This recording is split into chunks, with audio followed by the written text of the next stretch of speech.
Bwana Yesu asifiwe.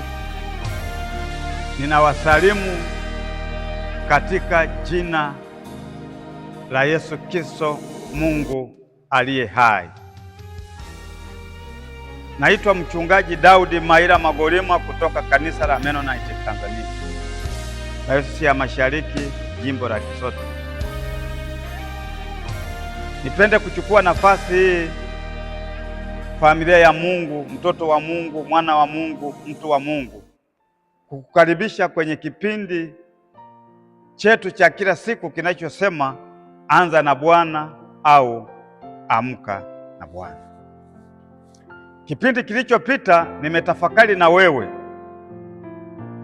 nikazungumza na wewe juu ya neema tu, utangulizi, kwamba mtu wa Mungu au Mkristo anahitaji kutambua neema inatoka kwa Mungu. Na kama neema inatoka kwa Mungu, Mkristo anahitaji kutambua neema hairisiwi, neema haichumwi kwenye mti wa aina yoyote, neema hainunuliwi.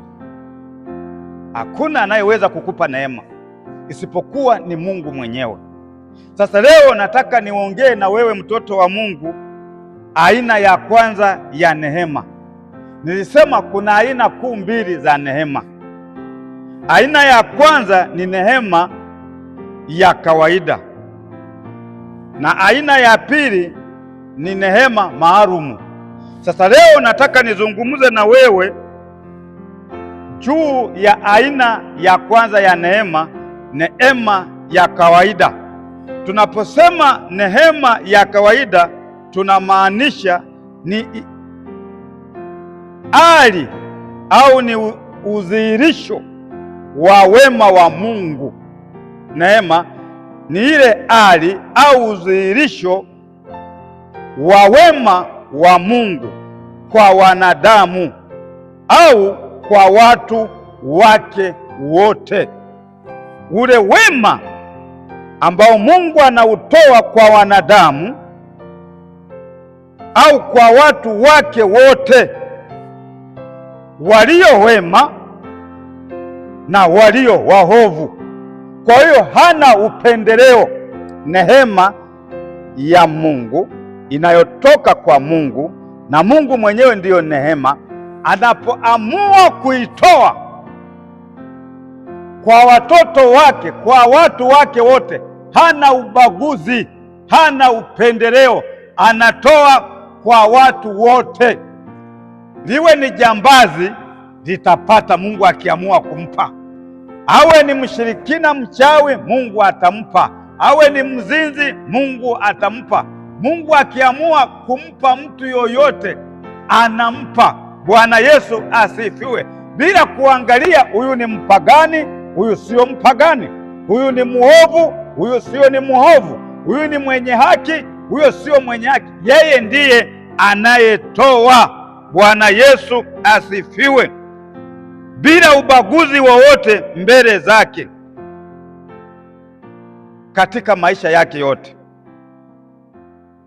Anatoa neema jinsi anavyoona yeye mwenyewe inavyomfaa. Kwa leo anaweza akatoa kwa mpagani, anaweza akatoa kwa jambazi, anaweza akatoa kwa muumini, anaweza akatoa kwa Mkristo, kwa watu wote ni watu wake. Kwa usije ukadhani neema hii ya kawaida kwamba kuna watu maalumu ndio wanaweza wakaipata. Mungu anaitoa kwa watu wake wote. Bwana Yesu asifiwe. Kwa hiyo ninataka ujue tu hicho kitu, kwamba neema ya kawaida au baraka za kawaida za jumla ni baraka ambazo Mungu anawapa watu wake wote bila ubaguzi wowote mbele zake, kwa jinsi anavyoona mwenyewe inafaa au haifai. Anakumiminia baraka, anakumiminia neema. Unapokea neema. Una uwezo wa kutembea ukiwa masikini, unaokota fedha, gunia la fedha, au unaokota dhahabu, jiwe la dhahabu. Mungu mwenyewe ndiye anayeamua. Ndio maana leo anainua wasiomjua Mungu, anawainua. Wanaomjua anawainua. Wanaomjua wengine hawainuki, hawainuliwi, na ambao wamjui wengine hawainuliwi. Wengine ni masikini, wanaomcha Mungu ni fukara, lakini kuna wengine wanaomcha Mungu wanabarikiwa kwa sababu ya neema ya kawaida ambayo Mungu abagui, ambayo Mungu achagui, anamimina kwa watu wake wote, yaani watakatifu na wenye dhambi wote wanafaidika na neema au baraka za kawaida. Kwa neema ya kawaida watu wote wananufaika nayo, watu wote wa Mungu. Na nilisema kipindi kilichopita, hakuna mtu wa shetani, wote ni wa Mungu. Kwa ndugu mpendwa, mtoto wa Mungu, mwana wa Mungu, neema hii tuitumie vizuri.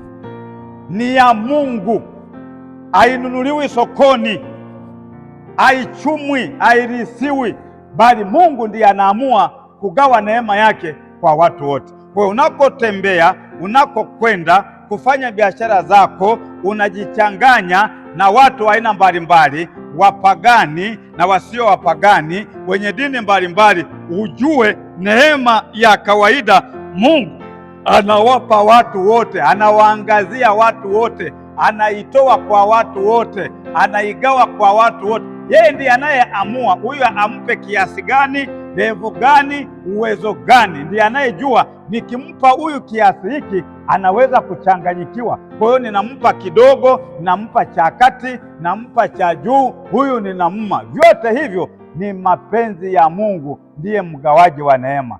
Kwa hiyo unapokuwa unakwenda kwenye biashara zako, ujue kuna neema ya kawaida ambayo Mungu anaitoa kwa watu wake wote, na kila mmoja anahitaji kuing'ang'ania hiyo neema ya kawaida, maana hiyo ndio inayotusaidia kwenye maisha yetu ya kila siku, bila ubaguzi, bila uchaguzi. Mungu akufunike na damu yake ya thamani iliyomwagika pale kupitia Yesu Kristo, na neno la Mungu liendelee kukutakasa kwa vitendo, lakini Roho Mtakatifu aendelee kukutakasa kwa ndani. Baba, katika jina la Yesu Kristo, endelea kutuinua, endelea kutusafisha, endelea kututakasa na damu yako ya thamani. Katika jina la Yesu Kristo naomba na kushukuru. Amen.